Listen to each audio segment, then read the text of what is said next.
Yo, welcome everyone to another episode of Un Desmadre y Que. We got the privilege and the honor to have a badass motherfucker in Reno, one of the baddest barbers there is, and all the West Coast. Famous Flako with us today. Thank you. What's up, everybody? What's going on, my boy? How you doing, bro? Doing good, bro. How are you doing? Chilling. Thank you for having me here. Hell yeah, bro. Well, let's get on to making this happen, bro. Cool. So what's up, bro? So you guys had a big old event yesterday, huh? Yeah, this was the second year in a row. This is probably like the fifth or sixth event that we had with the Boys and Girls Club, where we donate haircuts and just give back to the community, the kids. Hell yeah, bro. That was a big old showcase, a big old shout out. What was it? Yeah, so we had this last time we had 20 barbers show up, and we had barbers from I think they're from used to be from Erica Salon, the Notorious Salon, the Dream Barbershop, members only, and then I think it's Elegant Salon. I'm not sure what the name of it, but shout out to Lady Blades, and they're the ones that own it. But Cookie Clips from that shop came through, and then Cocoa Blends as well. But it was like a big reunion of the best barbers pretty much out there. Hell yeah, bro. Well, hell yeah, bro. I heard it was a success, and and I think that's a big thing with you, bro, is that you like to do that, help out the community, give back, and I commemorate you for that, bro. Es un privilegio que estés aquí, güey. Thank you, man. It's a blessing to be able to give back, Hell yeah, bro. So, tell us a little bit, bro, what became, or how did Famous Flako become? So Famous Flako started out when I was a kid. That used to be my tagging name. I used to tag Famous. I was never famous or planning to be famous, or even that was never a thought. We're still not really a thought like that, but Famous was just like my street name, But eventually, Famous Flako turned into my barber name. Everybody was like, the barber this, the barber that, this the barber, and this the barber, and I didn't want to be Flako the barber. I was like, I'll just go back to my old name and just Famous Flako, and that's pretty much where the name started. Okay, and what's your backstory, bro? How many years have you been doing this barber stuff? So I started cutting hair when I was 13. I'm 34 now, so that's 20 years, unprofessionally and professionally together. When I was a kid and now, but about give or take 20 years is how long I've been doing this. Hell yeah, bro. What made you get into it? Well, every time I wanted to, I was young at the time when I started cutting hair. Like I said, I was 13, so at that time it was like the quinceañera season. Every year everybody was trying to be the main chambelán to all the quinceañeras, and my family, here, send my mijo, he'll be the one. Yeah. And so I always, wanted to look fresh, and I would go try to get a haircut, and I swear these ladies would just fuck my haircut up, they would, and I'd get upset, I'm not gonna lie, to a point where I would even ask them, like, are you sure, how do we do this? Are you sure, like, you don't have to do it, like, you don't have to say yes, right? No guilt. And no, sí, mijo, ven, tú siéntate, all right? And then before I knew it, bald again. So eventually I was like, I had like this anger, I was like, man, I want to hit this lady, but I was only 13, I was like, I can't hit a lady, I was like, you know what, I'm going to try myself, and if I mess up, then I'll just hit myself then from the coraje, Yeah. But, the haircuts came out all right, there was no YouTube or anything like that, but eventually, they progressed, but I got into cutting hair just because I needed a haircut, pretty much, yeah, so I just started cutting myself up, and then eventually started cutting up the homies. So by the time I was 15, I was doing those locker room cuts, we'd ditch PE and cut hair and stuff like that. Hell yeah. And then probably about when I was like 18, 19, in my early 20s, I was like, I was working in the restaurants and hospitality business, so I was making, $200-300 a night cleaning tables, so I didn't care for cutting hair, haircuts were like $5. Yeah. So for like 10, 15 years of my life, I kind of just pushed it off. It was just, I did it just for extra cash, or when everybody was like, come on hair, but finally, when I got to Reno, is when the opportunity, arose because when I first got here, I pretty much got here with nothing. This is when I was starting my life over. I had just went through some stuff in Cali, and I ended that chapter of my life and started a new one here. So I started all over, and the first thing to do out here is the warehouse life. Yeah. So I was like, I can't be doing the warehouse. I'm too little. I'm gonna break my back, and I did it. I did a lot of hard work, over the years just to keep up, but. Barbering was the one that is the longevity. I feel like my body is not going to take a toll that bad, you know, opposed to working in a warehouse, loading semis, unloading semis, doing marble, granite, tile, you know, Right. all that stuff. So that kind of just pushed me to like, okay, maybe I should just go back to cutting hair. So I was working at a warehouse, and then I was cutting hair at Erica's salon, and then from there I just made a decision. You know, one day it's like I'm just gonna go full time. Like I don't see myself doing the warehouse life. Like, and going full time was pretty much the best thing I did. You know. Hell yeah, bro. So you're saying that you moved to Reno. Where you from originally? So I'm from Oxnard, California. It's Okay. about 30 minutes from downtown LA, Ventura County. Hell yeah, bro. So now that you started doing the haircut stuff and now that you have your own successful barbershop, what made you get into the whole like owning your own business, having a small business? To be honest, I didn't have a plan. I didn't have a goal. I didn't have a vision. I've never had like this dream when it came to cutting hair. So there was never like this big plan. Oh, I want to open the shop and put 20 chairs in there and 20 Yeah. barbers and this and that. That was never my plan. My plan was I just didn't want to work for anybody. I got tired of paying somebody else's rent, and I was like, you know what, I can just pay myself the rent and be in my own space and not have to answer nobody and listen to nobody, and just the privacy is just kind of what separated me to open up my own shop. And so pretty much like circumstances led me and pushed me to opening the business. Like I said, it wasn't like a dream or nothing like that, but it is definitely something that did happen though, so Hell yeah, very bro. grateful. Yeah. So, I mean, and going back to what you do for the community, bro, you're always involved. You're always not only do you do the barbershop stuff, you're out there making music. You're out there recording, rappers and making videos, bro. So you're just a born hustler, bro. That's what it is, and we got to meet each other a couple years back, and I'm gonna say the story. I always say the story, for how I met famous Flako, and that was by I ended up at the hospital, and I put up a post online that said, "Hey, I need a barber." I never knew of famous Flako before that, prior to that, and I said, "Hey, can any barber come over to the hospital cut my hair?" No replies, and then famous Flako hit me up and was like, "Hey, I'll pull up." And I was like, "Oh shit!" And I remember that, bro, from back in 2016. That's when it went down, bro. So we've already been knowing each other for A long time. 8-9 years now, and it's been a while. And that's just the kind of person you are, though, is that you show up for people, and that's why I'm privileged, bro, to say, you know what, I have famous Flako as a friend, because not only have you done what you did then, you also put my kid on that pedestal of cutting hair, and he's out there doing his thing with his haircuts, and that's all thanks to the apprenticeship, the mentorship that you have taught him, Shout out to X, man. Shout out to X's Cuts. That's my prodigy right there for sure. You. X's Cuts, man. He's good. He's on The way only to one become the that best. marks the spot. and that's the thing with that is that and I never had a problem with him going over because I wanted him to learn from the best, and he has been learning from the best, and thank you for that, bro. I really do. You're welcome, man. You're welcome. And that's just the kind of man you are, bro. Like you're just out there putting your things, putting your little eggs in different baskets and just making things happen, So now let's bring it back a little bit to was it tough at first when you started as kind of getting your clients and getting into this business of hair cutting? So when I was in Cali, I wouldn't say I was already established because I was pushing away from cutting hair, but I did already have my clients. But when I moved here to Reno, it was literally starting all over. I had to meet everybody. I didn't know anybody. I was new to the city, so yeah, I had to pretty much regain all my clients. I had to start from zero, and that happened. And pretty much I moved here June 6th of 2015. Wow. Yeah, so 2015 that's is when crazy, my life bro. reset. And then it's just been It's been a mission. It's been a grind, just trying to elevate and just trying to do what you can, Yeah, like you say, I got to do different things. Life just shows us that we can't depend on one trade.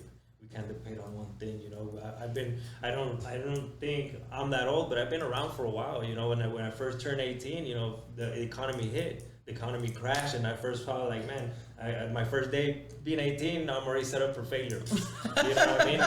But things like that happen, you know, and a lot of things have happened since then, you know, and so that's why I've always learned, hey, you got to do what you can while it's the time to do it, you know, and then because if not, you lose the momentum, but you lose that prime or something, you know. Well, I mean, we only get, you know, we get older, not younger, Yes. you know. Yeah. So might as well get it how we can get it, you know. Yeah. And that's crazy, bro. So, so now that what's your message, bro? What do you think is your message to that new upcoming barber or somebody trying to open their business? What's that message that you would send out? The first message that I will send is don't be scared, don't be afraid. Don't be scared of the responsibility that's gonna come with it. Don't be afraid of everything that you have to change in your life to make that dream come true. You know, first don't be afraid, you know, because when people are afraid, the first thing they do is like, oh, but it's at the city building and I don't know where to go and I don't know who to talk and I don't know where to get this license and that all comes from fear, you know what I mean? But we have Google. Go on Google, you look up your state, what are the requirements for the state to open a business, boom, boom, boom. There's a checklist, you know, you just go follow the checklist, you go in order and you can't fail. But for sure is don't be afraid and stop those mind blocks for sure. You know, if the universe puts something in you and a thought and a mind to do it, it's because it's your time to do it with your resources. Because if not, that idea is going to jump to someone else and they're going to take you for that idea, you know. And the thing is, it's you know, once you, and that's another big thing. It's like once you have that idea, I mean, it's time to execute it, and that's where a lot of people get stuck in the execution of you know what. What if I don't make it? What about if I'm not successful? That, like you said, that fear, that doubt, you know? And it's like, just get the first step in, you know? You got it in, and then go on to the next, you know? And if you failed, get up, you know, and make it happen again, you know? Steve Jobs said he failed I don't know how many businesses before he got to the one. Yeah, that's what they say, that you're gonna fail about 4 or 5 businesses before you create a successful one. So, you know, thank God I've already crashed 3. Those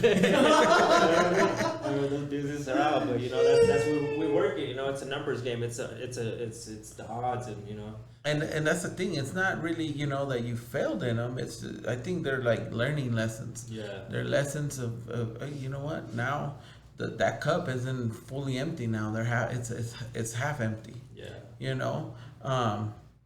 So what's one of your things, bro, that you love? Why you love cutting hair?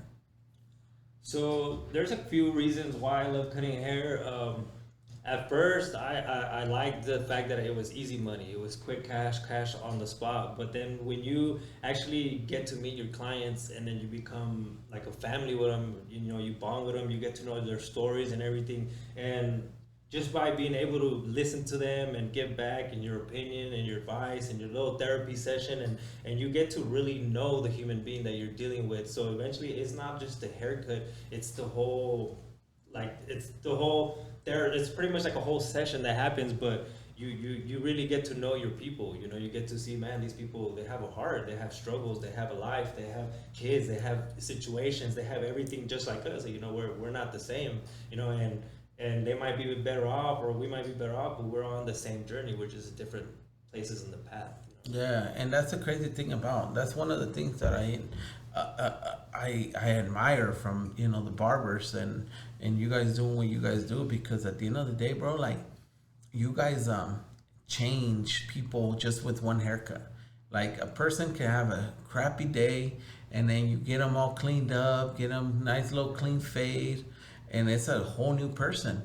Yeah. That right there, I feel like it's what's inspiring to me, you know, because I remember a couple years back we did that thing where we gave out haircuts here at the shop, you know, and we brought this like homeless guy from out there, remember? And everybody was tripping out because like, oh, he's for the kids. It was and he's gonna go in the bathroom and wet his hair. And you said, hey, you know what? Get him in, put him in my chair, and you gave him that guy came out of here looking like $1 million. Yeah. whole new person, you know. And you, I feel like you make an impact when you change people's lives like that, you know. And it's simple as just a haircut. And how you say you make an impact, but that's also like every single barber and every stylist and every tattoo artist that takes pride in their work, they do make people feel better. You know what I mean? Like when I come get tattooed by you and I love my work, man, I'm looking at it in the mirror like more than my girl is, you know? Yeah. But you know, it is the feeling that they get. And I when I cut my own hair, you know, let's say I'm feeling down, you know, I'm feeling depressed, I'm feeling stressed out, and you know, it's been 2-3 weeks, 4 weeks, a month since I cut my hair because you know I haven't had no time. But then that moment I cut my hair and I get that fresh reset, you know, it's like when you take a shower, it's like you can't even get that clean when you take a shower type of thing. You know, Yeah. you have to get the haircut and then the shower. You're like a whole new person. But that feeling does a lot to people, and it does a lot to the kids, like at the Boys and Girls Clubs. You know, that it changes their aspect, their way they view things, the way they view their day, the way they view their people, you know, their attitude. You know, they feel better, you know, they're ready to make some money, they're ready to make some moves, they're ready to get some good grades, you know. Hopefully they get motivated to want to cut hair and, you know, share the impact, you know, and share the blessing and be like, hey, you know what. And actually there are some of those kids that already talked to us that, you know, hey, we want to cut hair, we're about to sign up to the barber school and all this. And you know, that to me is amazing, because and like it only takes one person, you know, it takes one person to just be that person, to be like, all right, we're gonna do Make this. that difference. Yeah, and then that one person leads to another person, leads to another person, another person. Before we know it, we have 20 barbers there.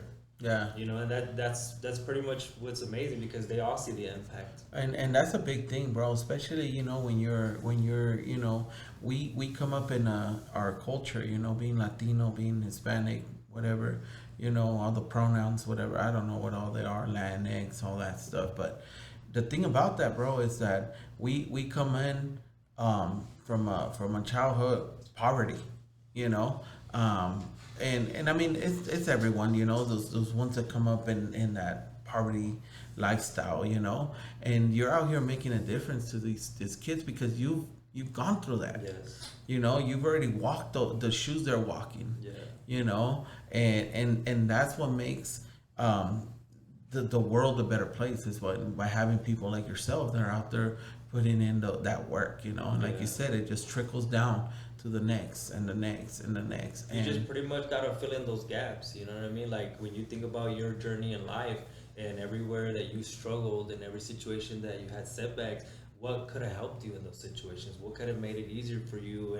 And sometimes it's just that little help or that little motivation or a little talk, or okay, let me help you. If you don't want to let me give you money, let you borrow money. You know what I mean? So little things like that, and like that's how I feel. So when any of my friends are going through anything, I always try to make myself available and put myself in their shoes, and then like, what can I do to make their situation better? Because I remember being in those situations, and I'm still in a lot of those situations today, you know. Yeah. But I always remember, you know, like, hey, my homie's mom helped me out when I was homeless. My homie's mom did this and this. You know what? When I make it, I'm gonna help her. But you know, when I make it, if someone else is homeless, I'm gonna bless them the same way she did. You know what I mean? Yeah. So that seed is planted and it gets shared. right, and that's crazy, bro, that you say that, because at the end of the day, it does come down to that. You know, it does come into the filling of the gaps and you know, the just those little things, because at the end of the day, having that mentor. And that's the thing, you know, with us men, you know, when we're, you know, we don't get to talk to certain people, you know, we don't get to, you know, like you just said, when you're feeling down, who do you go and, you know, talk You to? just shut down. You just shut down. You don't talk to nobody. Us men don't talk really. Because of what the culture, I feel like. Do you think it's that, or what do you think It's everything. It's the way our parents were raised. You know what I mean? It's the ways that we used to be around, and I feel like, you know, it was the discipline, and it was like, you know, you couldn't fold as a man because you had to be strong, and a man, a provider, you know, a leader of his family can never fold. He has to be that one guy. So how do you train them? You train them like a soldier. You know, in war, they don't give them breaks. They don't give them none of this. These guys are troops. They're called soldiers for a reason. You know what I mean? And that's the same way that men were raised, like little soldiers. No, don't cry. You know, if you fall, ay, déjalo, don't pick them up. And it worked though. It did work, but it also created consequences to where men can't talk, can't express their feelings, or sometimes we don't even know how to connect with our own feelings. We don't even know how we feel sometimes. And I think that's one of the biggest things with like what's going on right now with the whole movement on men's mental health, you know. Yes. And that's something big, bro, that you know. And now you're that guy, you know, that again, you're not talking to them, but you were giving them a haircut. If they talk to you or not, they still come out of there feeling like $1,000,000, you know. Yeah. You made their day, bro. And that's awesome, bro. That's like super cool that you guys get to do that kind of stuff, you know. So, what was the journey for famous Flako once he gets to Reno? So my journey once I got to Reno was pretty much just grow up. You know, I was 25 when I got here, so I still feel like I was a kid, but now I'm still like, you know what they say, men don't turn into men until their 30s. You know what I mean? So this whole time I've been trying to like maybe not find myself but rediscover myself or like reinvent myself and learning myself and how to control my emotions and everything, strategies to build an empire. So my journey pretty much has been like that growing up type of journey. You know, I know that some people, we grow up when we're kids. You know, I was pretty much a man when I was 16 years old. I was doing man shit when I was 13 years old, you know, but I don't feel like I grew up the way I've grown up now until I hit my 30s. And then when you hit your 30s, you know, you become different. You become more like a mentor, more like a father, more like, you know, you're like the OG they look up to, you know, and the last thing you want to do is create crash dummies where, you know, these guys are getting pulled over and shooting this and doing all this for no reason. You know, when an OG is supposed to put them on game, hey man, I want you out of the streets, go to school, get good grades so you can get your family out the ghetto and do it the right way.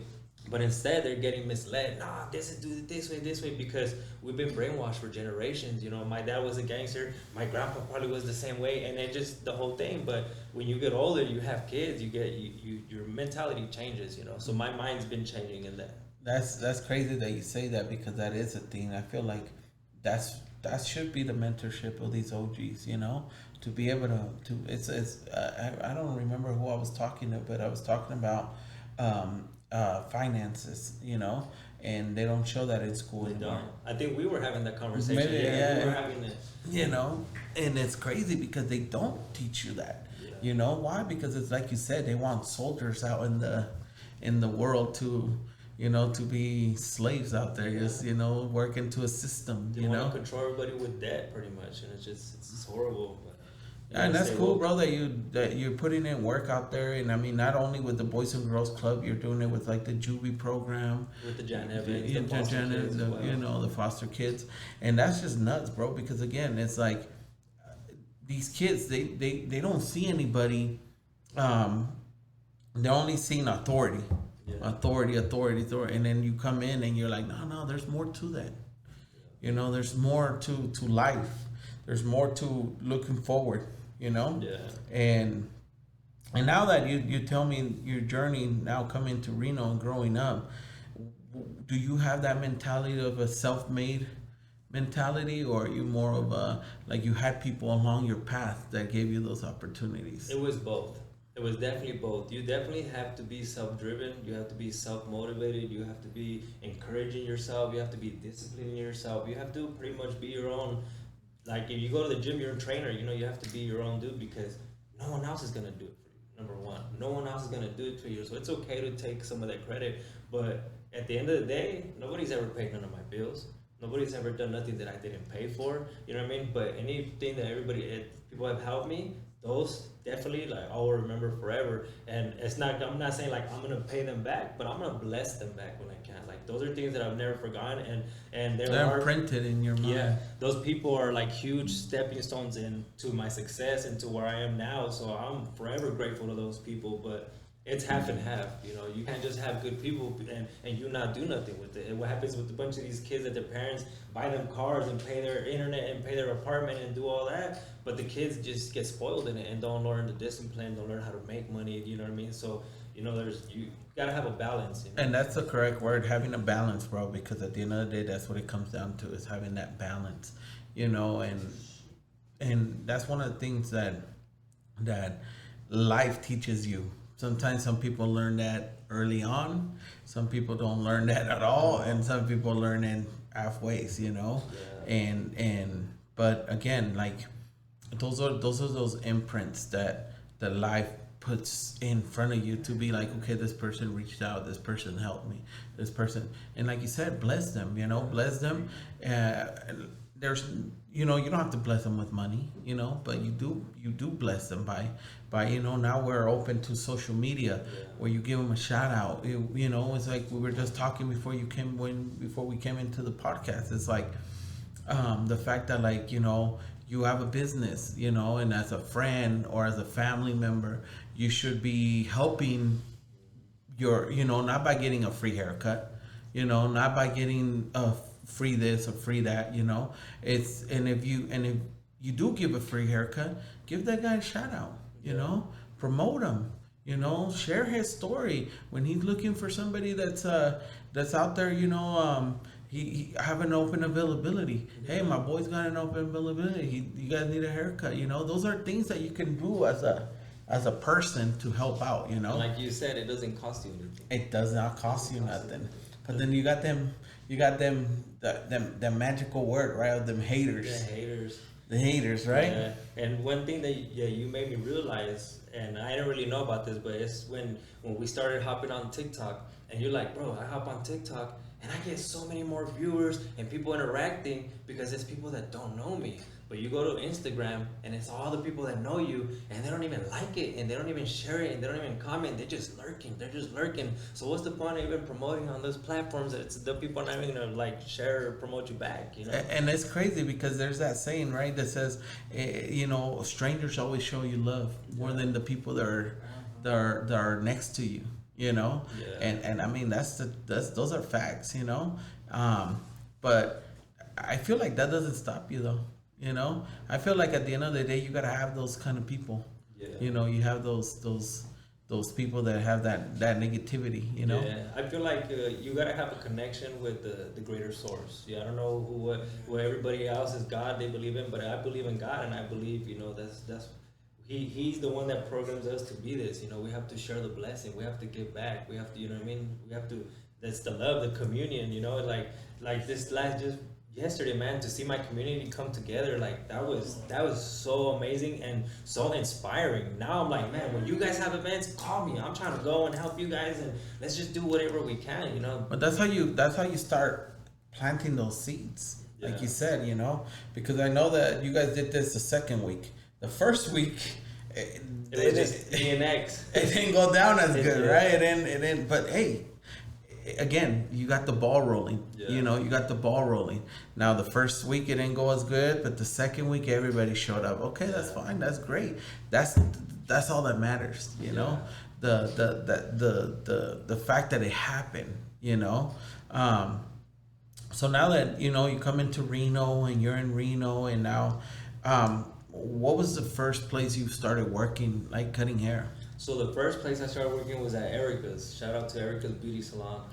But that's where I first started. She was a really good friend of my sister and my cousin Narita that worked there as well. Well, my sister didn't work there, but my cousin worked there. So they pretty much got me the job. They're like, hey, you should come work over here, check it out. And I pulled up with my clippers, and she's like, there's your first test. If you cut him up to the haircut, then you're hired. I was like, all right, what does he want, taper? I was like, man, I do these all day. Hired, that was it. But what do you see with the evolution of, because like in anything in any industry, there's always an evolution, right? And what do you see the evolution of hairstyling, being a barber? What do you see from what it was then to what it is now? So it's a big difference. We definitely took it over as Hispanics. In the barber game, it's a whole nother game. You go to all the schools and it's pretty much Hispanic kids everywhere, Back in the day, I feel like that's everywhere now. And that's everywhere now, Where I don't feel like we're such a minority anymore. But that's the biggest turn that it's been going. It's definitely getting advanced. People are getting out of their comfort zones. They're doing stuff, and they're not really worried about the repercussion of what people others say. Some people use enhancements. Some people talk bad about it. These people don't care. They keep flourishing in their trade, and that's great. And that's what everybody should do, is just not be limited to what other people are saying. Like, so these new barbers are with the shit pretty much. Like, I my respect to X, because there's a lot of haircuts that I hate doing. I don't want to do it. He does them every day. He does them every day, because he's up to date. He's up to date with what's going on. And that's and I feel like that's a big thing, right? Evolution and growing. Yeah. You know, because if you don't learn, then you know you're just gonna be that old man that's talking crap You the whole just time, plateau. right? Never And stop I see growing. you out there. You're out there, just freaking like you said. Just I mean, you guys just recently were invited to go to a showcase, a barber showcase, Yes. and I happened to be there because you know my son got invited thanks to you, you know, and I go in there and it's mind-boggling to me, like to see, you know, I feel a little weird because I was all in golf gear and I had just finished golfing, so it's like I go into this whole ass like showcase thing on there and they're all like looking at my Everybody's all big nervous, ass, sweating. And yeah, everything. you know, and they're all looking at my big ass with this golf, you know, gear and Attire, stuff, yeah. attire and stuff, but that was good to see that, bro, to Yeah. see the, you know, like all these barbers and then like you're over there, you know, recording and like, you know, and the fact that like after it was all done, you were like, hey, I'm inviting everybody to show up to this event that I'm at, and they all did. They showed Yeah. up, you know, which was awesome, bro. Yeah, that was crazy. Man, shout out to all of them. Shout out to CB from Crown Culture. Yeah, that's what's up, bro. And those are all great things that I feel like Reno's starting to get to that, you know, getting to Yeah. those things where they're starting to grow like that, you know. Yeah, it's. I feel like we're in the same state as Vegas, you know, and Vegas has some of the best barber expos, has some of the best barbers, and the fact that there's no barber expos here, you know, so now that things are happening, like that stuff that didn't happen before, so just actually like what you saw is pretty much me seeing that first time, first, second, third time here in Reno, you know, the one show we did before that was at the Dream Barbershop with Rigo, shout out to Rigo as well, and he was one of the first ones to like, you know, start bringing barbers together, and you know, there's a lot of tension because you know there's not so many of us, so it's easy to single everybody out. But now, you know, it's more normal to be like, hey, what's up? You want to come to my shop? Hey, let's do this. Hey, let's do this. There's no more like tension. There's no more beef, and that's pretty much the good part, you know. That's crazy, bro. That's I mean, and I know I have a understanding you guys are gonna go to one in Vegas, right? Yeah, we're going to the Barber Expo in Vegas, August 25th. 25th. Yeah. All right, cool. You gonna be doing your thing out there? No, we're just gonna go spectate. Okay. Yeah, we're gonna go Okay. spectate. We're gonna go adapt all the ideas, see what we can do, reach out to vendors, network, you know, with everybody, and see how we can bring it here to Reno. To Reno, hell yeah, bro. Yeah, See, we're that's gonna the bring it. beauty of that, bro. That you guys are out there doing your thing, bro, with that, you know, and again, it's those, you know, some of those OGs putting in that work, you know, getting all these young cats to start, you know, evolving as well, you know. I mean, because I know for many years there wasn't even a barber school in town, No.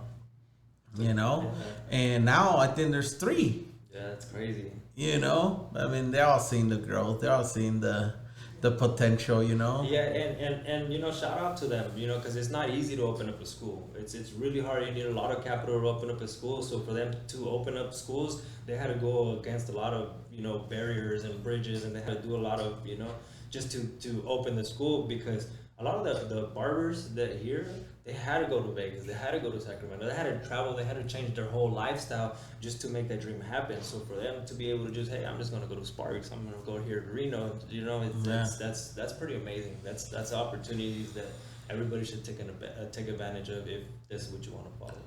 Now, getting a little bit more intimate with you, Flako. What? Who is Flako, and who does he inspire to be? I don't know what I aspire to be. I'm just, you know, taking it one day at a time and just trying to grow and do what I can. I feel like every day we go with the wind, and the wind blows this way, we go this way. We go with the wind this way, and I just try to not go against the wind no more. You know, my whole life, like I was trying to go against cutting hair, going against the wind. I pushed hair cutting for 10 years, so I could have been 10 years ahead of the game.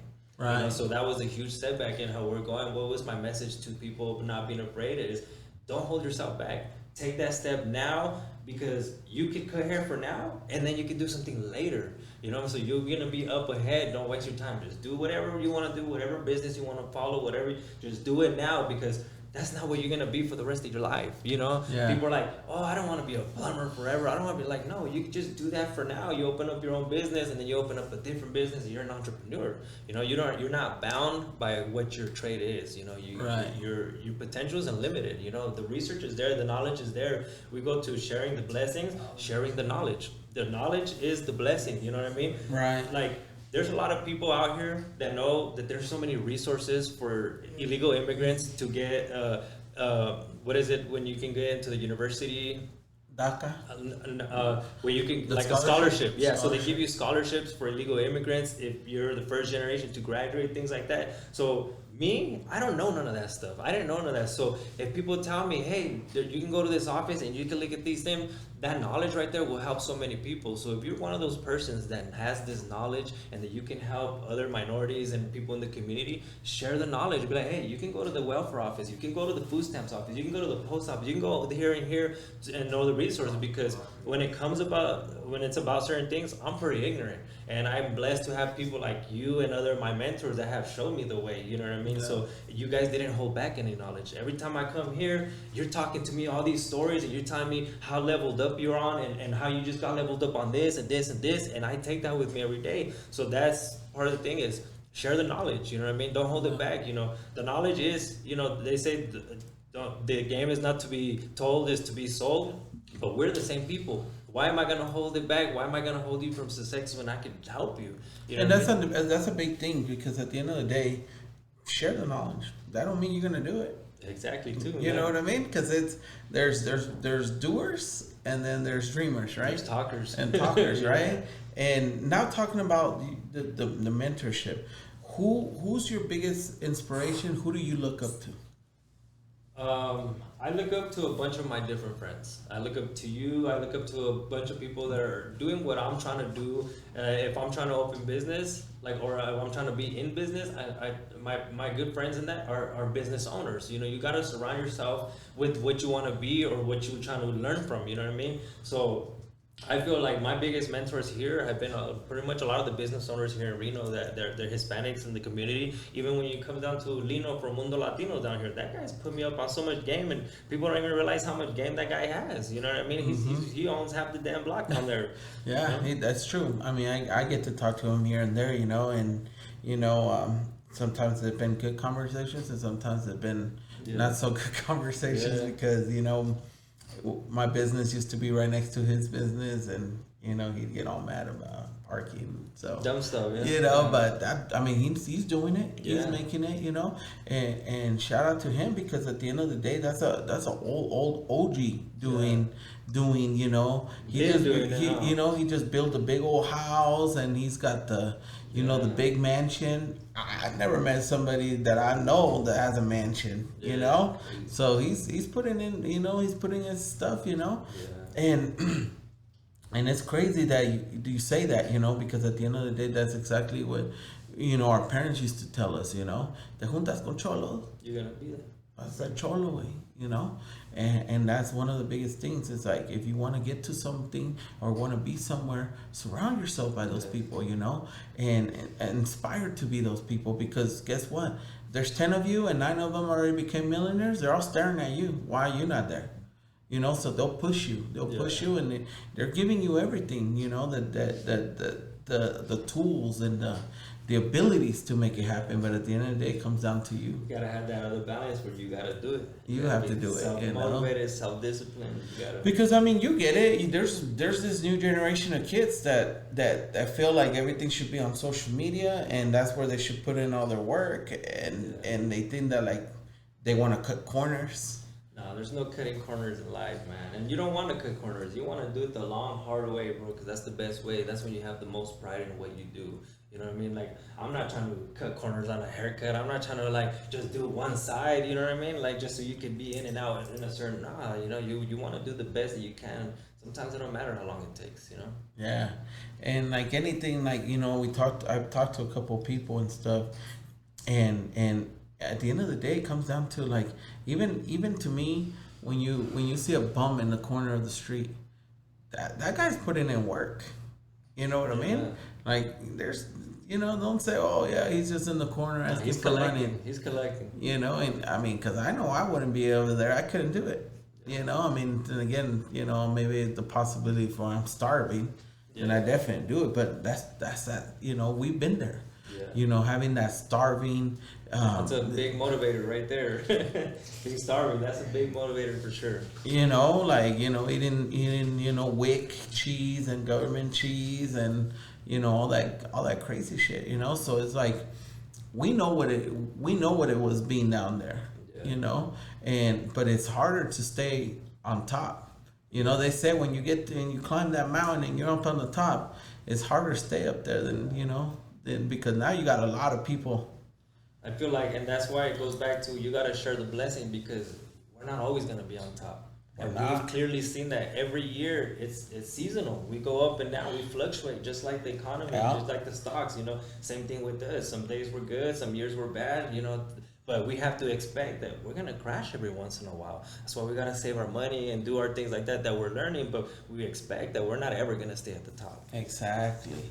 That's tough. That's crazy right there. That's some good stuff right there. I mean, and this is the thing about having platforms like this, that we can be out there and it's like you said, sharing that knowledge. I don't know how many people are going to look at this. I don't know how many, but I know there's going to be somebody that's going to be like, whoa, I just learned some shit today, and the fact that, you're not just a person that's just saying it. You're putting it in there. You're doing the work. You're putting it in and I know there's a lot of people that see that, that you're out there in the streets putting in that work,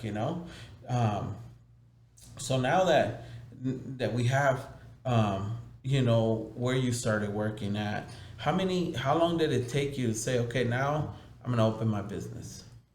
I think after you started, after I started right there at Erica's, I think I was at Erica's for about 3 years. And in those 3 years, to be honest, I wasn't licensed. So, and nobody cared. The state board didn't care. Nobody cared. So we didn't have no urgency to get licensed and to grow. So we were satisfied until one day they put the slammer down on us, and then the state board came and caught us all, and we had to go get licensed. We had to go change it up. So that was the so it wasn't as regulated as it wasn't as regulated, but now they regulate. They check every 3 months. Everybody has to be licensed on point, and that's good because the same guy that gave me my inspection and called me out, he's the same guy that gave me the study material. He's the same guy that helped me set up my appointment at the state board. You know what I mean? So he also helped me out. I was going through some stuff when he called me, and I told him, he said, you know what, I've been there too. I know what you're doing, but let's fix it. Let's get you right. Let's get you on track. And that's it took me about 3 years being here, starting over, regenerating all clients. Like I started from zero. And then as soon as I got my license, pretty much it was just a couple months after that, I went and opened my shop. I didn't have to really wait no more. Man, that's crazy. That's inspiring, bro. Because some people been in businesses, in the same place for 20, 30 years. But then again, business is not for everyone, some are comfortable where they're at, and like you said, you got into it, you got to do your business because of the freedom that you got, the tranquility that you got, but again, let's send it out to everyone, it's not all peaches and cream either, it's right? It's not a 9 to 5, it's a 24/7. That's what happens. It's really, you're working every day, you know what I mean? Like, I hear your son tell me that you've been tattooing hella late recently. I'm like, man, that's grinding, you know what I mean? Like, it's amazing, Not many people stay after 5 p.m. We're gone for what? For no reason, It's cool, There's the goats and there's the goats. Right, and and it's like when you wake up in the morning, you get to get ready, go to your place, and love what you do, and and enjoy what you're doing, you get to open your door at your barbershop, and just. I think it's just such a great feeling when you be able to do that. You know what I mean? My girl, pretty much any day that she wants to have lunch, be like, okay, Tuesdays we're gonna have lunch these hours. It's so easy for me to just change my schedule around and block those days and boom, boom, boom, and I have the ease of life. You know what I mean? Where I don't have to worry about it. If there's an emergency, I don't have to let my boss know and risk getting fired. You know what I mean? So it is worth the risk. It is worth the grinding. It is worth. Everything's always worth it. You gotta put a lot of hard work, but it's worth it in the end for sure. So now that we talked a little bit about your past, a little bit of your presence, what's the future for Famous Flako? To be honest, like with the whole Boys and Girls Club thing, if we can grow that project and make it something else, like if we could start like a nonprofit organization where these kids could come cut hair and keep them off the streets, and they could write off their community service hours, if we can create, a location that way we can give back like that, you know what I mean? Where you can bring the kids and have the kids cut the kids, buy kids for kids, you know what I mean? Like, and teach them and keep them out of the streets, I think that's one of like the only real goals that I'm really considering, besides like, okay, I'm gonna grow as a human, as a business owner in my own ways, but I don't know how far, I'm just gonna go as far as it takes me. But with that whole Boys and Girls Club, at first it was just, we're just donating haircuts, we're helping, but now it's like, how big can we get? How much can we do, And that's awesome, bro, that like, again, it's like, you look out, you're not looking out for yourself, bro. That's crazy to me. Like you're looking out for what else can I do to these kids, bro. And that, I mean, like I said, bro, that shit's tight, bro. That's inspiring, because you're looking out for the future, for what's coming, and I think a lot of that has to be because you want to be able to walk the streets and know that like, like there's good people out there, you're not on work, like in the hood, because there's the OGs teaching these kids about drive-bys and, but you're over here turning the script. It's because you gotta be woke, and you gotta be aware to what's going on in your community. The fact that I got into the Boys and Girls Club with the Jan Evans, I know that there is a big problem with these kids being able to write off their community service. There's not enough places for them to get their hours signed off. So what happens? They stay on these programs longer. Statistics show that the longer these kids are on probation, that the less chances they have to be successful. But people don't know that. People don't talk about that. The community's not aware. You really have to do something to learn more things. And once you see, okay, at first they needed kids, but now I see there's a bigger need here, there's a bigger need there. One thing will lead to another, and it goes back to, you just gotta go with the wind. Where the wind takes you, the wind taking me here, taking me there. That's what and now with the people that are looking at this podcast, bro, and like watching this when we put it up, like, what are those things that people can do to help to make that happen? You can talk to community leaders. You can talk to the community business owners here. You can talk to people that are involved in the community. It could start off with your child's teacher. Your teacher is very aware of what goes on with 30 students. You know what I mean? You can talk to them, hey, what's going on in this class? Is there a student in here that hasn't got a haircut, that it looks malnourished, it looks something going on? And you're able to open up to, how you can help. But you have to want to help. You have to ask. You have to be involved, That's crazy. Well, you guys heard it. It takes one person to create an army. And everybody's seeing this. Go out there and really go out and show that love to that community. There's a lot of people out there in the community that need it. There's lots of ways, like you said. Go to your community leaders. Go to those homeless shelters. Yes. Go to, if you see somebody down, reach out and see what's going on with them. There's a lot of ways that you can help and change someone's life. And with that, man, I want to say thank you. Thank you for being here. And, where can they find out Famous Flako? I'm pretty much, if you just Google me, Famous Flako with a K, all my social media comes out, Instagram, TikTok, Facebook, all my booking links, everything, just pretty much on Google, you can find me. All my stuff will be there. Hell yeah. Well, you guys heard it here at Un Desmadre y Que. Make sure you guys like, share, comment once this goes up. And we're going to keep this rolling, as much episodes as possible. Thank you again, Flako, for being here, bro. Thanks for having me. Thank you.